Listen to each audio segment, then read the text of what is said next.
कृषी प्रदर्शनचं दुसरं वर्ष आहे आणि आपण मोठ्या उत्साहाने विशेषतः खरं म्हणजे वेळची अगदी महाविद्यालय जर नसतं तर कृषी प्रदर्शन भरवणं शक्य झालं नसतं. आणि मी ज्यावेळेस कॉलेजमध्ये शिकत होतो मला पण असं वाटायचं मी पण BSc ॲग्रीचं जॉईन करावं. राधाकृष्ण विखे पाटील BSc ॲग्री त्यांनी जॉईन केलं. माझा नंबर लागला नाही, मी BSc ॲग्रीला जाऊ शकलो नाही. पण पुढे BSc ॲग्री महाविद्यालय काढण्याची संधी आपल्याला प्राप्त झाली. या ठिकाणी आता बरीच 15-20 वर्ष झालं आपले महाविद्यालय चालू आहे आणि त्याची वाटचाल चांगल्या प्रकारे चालू आहे. 2 वर्षापासून स्वामीनाथन कृषी प्रदर्शन आपण आयोजित करतो. मोठ्या संख्येने लोक त्याचा लाभ घेतात आणि तुम्ही सर्व BSc ॲग्रीचे मुलं मुली उत्साहाने याच्यामध्ये भाग घेतात. खरं म्हणजे जीवनात एक पर्वणी असते हे BSc ॲग्री झाल्यानंतर परत काळ्या आईची सेवा करण्याची संधी आपल्याला मिळत असते. मुली असतील मुलं असतील शेवटी मातीतूनच सर्व काही मातीतूनच अन्नधान्य निर्माण होतं. ज्याच्या जीवावर आपण जगतो खातो पितो जिवंत राहतो हे अन्न मातीतून मिळतं. त्या काळ्या आईची सेवा करण्याची भावना आपल्या हजारो पिढ्यांनी जोपासलेली आहे. हजारो पिढ्यांनी शेती करत करत आपलं पोट भागवलेलं आहे, दुसऱ्यांचं पोट भरलेलं आहे, भरवत आहोत आपण. तुम्हाला माहिती शेती करणारे आपल्या राज्यामध्ये 60% लोक आहेत. 40% लोकांच्या शेतीशी काही संबंध नाही. आपण त्यांनाही जीवन ठेवण्याचं काम अन्नधान्याच्या रूपाने करत असतो. परदेशातही आपण अनेक धान्य पाठवतो. मोठ्या प्रमाणामध्ये या राज्यातला शेतकरी देशातला शेतकरी लोकसेवा करत आहे. खरं म्हणजे शेती आणि शेतीचे प्रश्न अनंत आहेत. पण तरी सुद्धा आधी त्याच्यामध्ये आनंद मानून जसं शेतकरी काही लोक म्हणतात दुष्काळ पडला शेती पिकली नाही म्हणून शेतकरी काही शेती करायचं सोडत नाही. एखाद्या पिकात तोटा आला तरी ते पीक परत घ्यायचं नाही असं तो विचार करत नाही. कारण प्रत्येक वर्षी माणूस शेतीशी झगडत असतो, निसर्गाशी झगडत असतो, अनेक प्रश्नाशी झगडत असतो. स्वतःचं जीवन जगतो, मुलाबाळांचं जीवन जगवतो, आजूबाजूच्या लोकांनाही अन्नधान्य देतो. खरं म्हणजे म्हणूनच म्हणतात शेतकरी राजा. राजा ही पदवी आपल्याला दिलेली. तुम्हाला माहिती नाही राजा सुद्धा स्वतःला पोटाला चिमटी घेऊन प्रजेचं संरक्षण करतो. इतिहास काळामध्ये अनेक राजे झालेले आहेत. शिवाजी महाराज तर सैन्याला सांगत होते की कोणाचीही शेतकऱ्याची भाजी तोडा धान्य खराब करू नका. त्या सैनिकांनी जर ती घ्यायची वेळ आली तर सैनिकांना त्यांनी मोबदला द्या, परंतु शेतकऱ्याचं नुकसान करू नका. पण तुम्हाला माहिती आहे का शिवाजी महाराजांचे पूर्व सुद्धा शेतकरीच. त्यांच्या वडिलांनी जागिरी पत्करली. त्याच्या अगोदरच्या त्यांच्या अनेक पिढ्या त्या शेतकरीच कुटुंबामध्ये ते राहिलेले आहेत. आणि असं जर आपण पाहिलं तर जगभर अनेक देश चालवण्याचं काम शेतकरी समाज करतो. फ्रान्स असो, जर्मनी असो, जपान असो, भारत असो. आपण अन्नधान्य पुरवतो, गावचा कारभार पाहतो, विधानसभेचा कारभार पाहतो, लोकसभेचा कारभार पाहतो. ही सर्व शेतकरीशी संबंधित लोक आहेत आणि शेतकरी सुखी झाला पाहिजे, त्या लोकांना समाधानी राहता आलं पाहिजे याच्यासाठी सर्व लोक विचार करतात. आता थोडी फरक पडलेला आहे. परवा मी आपल्या तालुक्यातलं एक गाव आहे देऊळगाव घाट, या गावामध्ये गेलो होतो. 20-25 वर्षापूर्वी त्या गावात आपण हायस्कूल सुरू केलं आणि त्या गावात एकही स्लॅबचं घर नव्हतं. थोडे पत्र्याचे आणि बाकी सगळे छप्पर होते. आज त्या गावामध्ये एकही पत्राचं घर नाही, एकही छप्पर नाही. 400 घर स्लॅबचे. त्याचं कारण काय? मुलं शिकले सवरले आणि नोकरी 400च्या आसपास लोक तिथे नोकरीमध्ये आहेत. म्हणजे शिक्षणाचा असा मोठा फायदा होतो.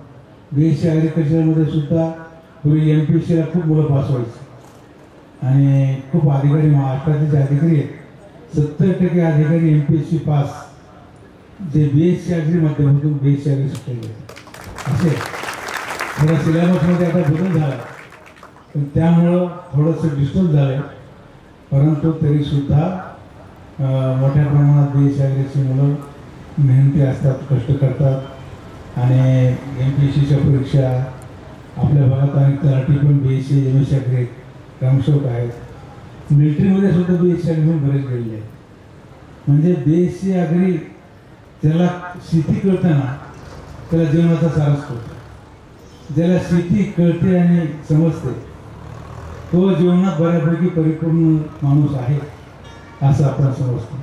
काल अजित दादा इथं आले होते आणि त्यांनी भाषणात सांगितलं की हा बैल जो आपण तुम्ही आणलेला आहे सोने बैल हा किती दाती. कोणीतरी सांगितलं लय मोठा आहे. किती दाती? चौसा आहे का दुसरी झाला आहे का सहावा जाती का दाताला लागला याचं ज्ञान बऱ्याचशा अधिकाच्या पिढीला नसतं. खरं म्हणजे शेतीमध्ये गेल्यानंतर एकाच वेळेस 1000-500 गोष्टी माणसाला शिकायला मिळतात. कुणीतरी उदाहरण सांगतं भुईमुगाच्या शेंगा खाली येतात कवर येतात हे शहरामध्ये शक्य आहे. पण ग्रामीण भागात जो राहतो स्वतः शेतकरी असतो, शेतकऱ्याचा पुत्र असतो, त्याच्या गावातला वैभव असतो, गावात एखादा शेती नसलेला माणूस असतो, त्याचा मुलगा सुद्धा BSc अग्री सिलेबस घेतो आणि कृषी महाविद्यालय शिकतो. मला वाटतं आपल्या महाविद्यालयात 1-2 मुलं अशी भेटली होती. जरूर त्याला सर्टिफिकेट लागतं, त्याला थोडे मार्क्स वाढवून मिळतात शेतीवाला सातबारा असेल तर. परंतु असे सुद्धा अनेक मुलं मुली आहेत. आणि या प्रसंगी जसं कृषी महाविद्यालय चिकाटीने गेल्या वर्षी केलं, यावर्षी केवळ तुम्ही गेल्या वर्षी चांगलं काम केल्यामुळेच यावर्षीही तुमच्या जेव्हा हा उपक्रम आपण घेतला आणि पुढे आपण घेत राहू. एक 82, दुसरी, तिसरी. परंतु तुम्हाला सुद्धा जीवनामध्ये याचा खूप फायदा होईल.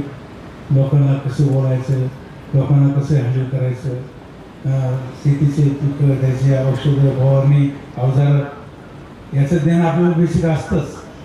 पण आणखी त्यात भर पडते आणि एक कला, मार्केटिंग करण्याची कलासुद्धा आपल्यामध्ये निर्माण होत असते. विषय भरपूर आहेत. आज तिसरा दिवस आहे ना, तिसरा दिवस आहे.